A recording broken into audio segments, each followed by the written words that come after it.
started. You were saying those were painful days. What was the so painful? Because I, I don't necessarily look at that smile and think, oh man, your smile was so bad, but you felt like it was. Oh, yeah, my smile is terrible. I was in a lot of pain every day. My jaw, my decaying teeth caused a lot of pain, and I didn't want to smile. So that I was know I could tell painful you too. we were trying so hard to get you smiling. That was like we had to trick you into kind of giving doing that. But that was the best one of all of them. We took like 100 pictures, but that was the best one. I'm not We photogenic didn't at all. erase any of them because. Well, all right. So let's go ahead and let's see your new smile. All right. Oh wow, this is perfect. The gums, everything's perfect. And they feel great. Really great. It was certainly worth it. This is like, and I love that there's no gap. And I can smile big and not think that Showing just the right amount of gums, not yeah, too much. I love the color. Do you like the color? Good. It's perfect.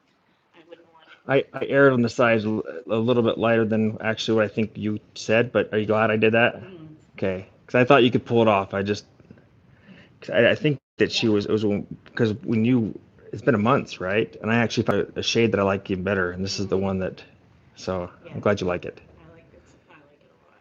It's perfect. Good. These are well. Yep. Yeah, they feel great. And the biggest thing is just getting used to the new teeth as far as Mm, speech, chewing, and that's why then over the next couple of days you're not going to jump on a plane right away. We want you to go and go and have a bunch of different types of meals and go and be social, go to the bars or the restaurants and talk to everyone. And the more you come back, then we can adjust and make them just perfect as far as those tiny little you know changes. yeah. Questions? No. I'm glad you like them. I mean, I love it. Like, there's like a hint to them that makes them look like they're not Not one lace. piece. Yeah. So, you know what I mean? Like, yeah, they look really great. I'm glad to hear that. I'm so happy with them. Mm, What's funny is that they were done a couple months ago, 2.5, 3 months ago, or something like that, right?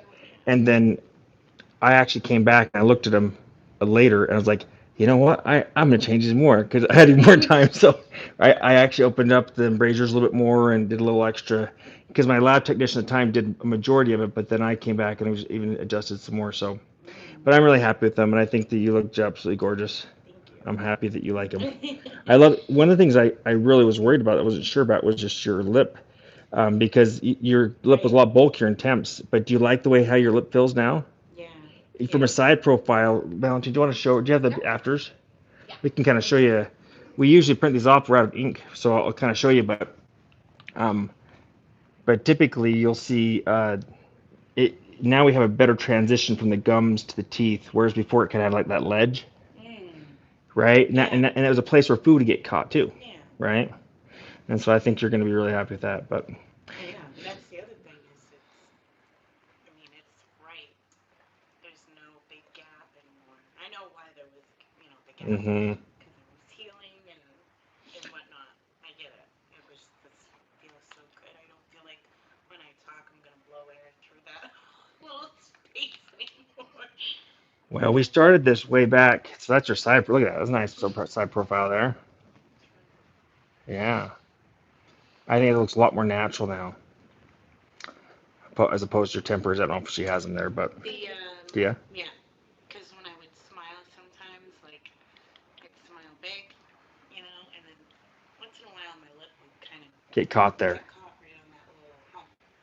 I'm like, oh yeah, Yeah, see the difference there, yeah, especially because your lip would kind of roll in over the top of that, yeah, and that's what you're talking about when you're speaking, yeah. or cussing, or swearing, all the things that are really important. No, yeah, I can definitely tell the difference. Now, even though I'm going to see you Thursday, I'm going to talk to you uh, as if this was the last time I was going to see you. Okay, but I'm going to see you in a couple of days. But just some of the key things I want you to remember is the teeth are strong if they really. Only material out there I say that is really strong enough that can last a lifetime. What we really want to focus on is to make sure that the implants stay healthy enough to support it. It's like the foundation, right? Right. And right now the implants look great and the bone looks fantastic, but it's really simple. There's just a couple things you need to do.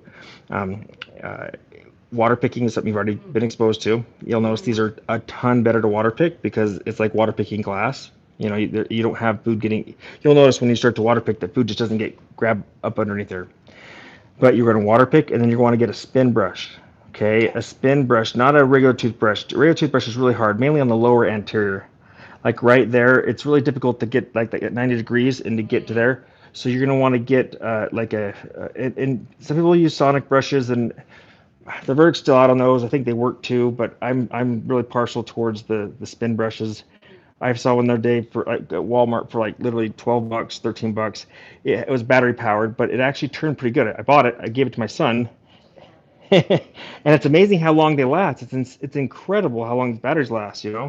But at the end of the day, like the average one, you buy it like Costco or Walmart, you're gonna be somewhere between 50 and $70 probably, but it's worth the investment because there's just really not a lot of other tools. I talked about like in order to keep this device lasting forever for another 40, 50 years, we need the right tools, and that's why you have water pick, spin brush, and then we're going to show you the type of floss on Thursday to use. Once a week, you're just going to floss in between there, not because you necessarily need to, but it's more just a check to see how the tissue is. If it's gotten some food in there, then you'll notice a little bit of bleeding, and so it's more like a way to get feedback right away. So we'll teach you that. We haven't talked to you about that yet, but we're going to bring that. We'll actually show you how to use it. And so those are the three tools. But the other thing is how to use them. So it's like you have the right tools, you have to know how to use them, and you have to have the right consistency. So some people don't have the right tools, even though they're pretty good at what they do. They're just lazy. So I'm not worried about that with you. But then the other thing is just making sure that the consistency. I don't need you flossing every day. If you want to, you can. But it's like kind of going to church once a week is usually good enough. And for most people, maybe I don't know most religions, but I'll be careful, tread lightly, right? But so and then twice a year you're going to have it cleaned professionally. Obviously, you are welcome to come back here. We would want you to come back here, but we get it that you're coming from all the way to New Hampshire, was it? Maine. Even further. I don't know why I forget that because that's where my family. I actually have family that's from Maine. Are they still there, Mom? Yeah, Freiburg. Been there once. It's where I found out that I had allergies to horses, like severe allergies. Remember that trip? But if you just need to find a doctor or a hygienist that is just really committed to making sure they just follow up. Nothing in these types of devices are going to go from bad like failure overnight. So you just have to have someone that's responsible watching. You're not paying. Most people think they're paying for a cleaning. It's not a cleaning. It's more of a perspective of feedback on how well I'm doing, what areas I'm missing, and it's like once you get. So I really recommend the first cleaning to come back. You don't have to, but the first one at 4 months, that's the one where I can give you feedback personally and say, hey, you're doing awesome. Whatever you're doing, keep it up. It's also a kind of an expanded maintenance visit where we actually check all the screws again, just to make sure nothing's come a little bit loose. Usually that's if the bite's a little bit tight or you're kind of grinding one area. And so that first visit, I recommend coming back to get the first cleaning. And then at that point, you can make the call and say, hey, you know what? I think I'm okay. I'll do it locally, and then we can give you all your information. If you want to keep like the 25-75 rule, which basically means that, worst case scenario, let's say you get a horrible accident, you do somehow break this device. It's never happened. I haven't had anyone break their device from an accident. But let's say it does, you'd be like warranted up to literally you'd pay 25% of the replacement costs. And so that's one of the reasons some people will come back. That said, these devices are super strong, and I get it when people say, I'm just going to do it locally. We'll make it as easy as possible for you. Okay? All right, now, everything I've said, we'll talk on Thursday in more detail. But I just wanted to basically kind of go over the overview. Do you have questions? Talk really quick and fast, but. Not right now. I'm sure I'll come up with some for Thursday. And I'll share this video if you want, and you can actually refer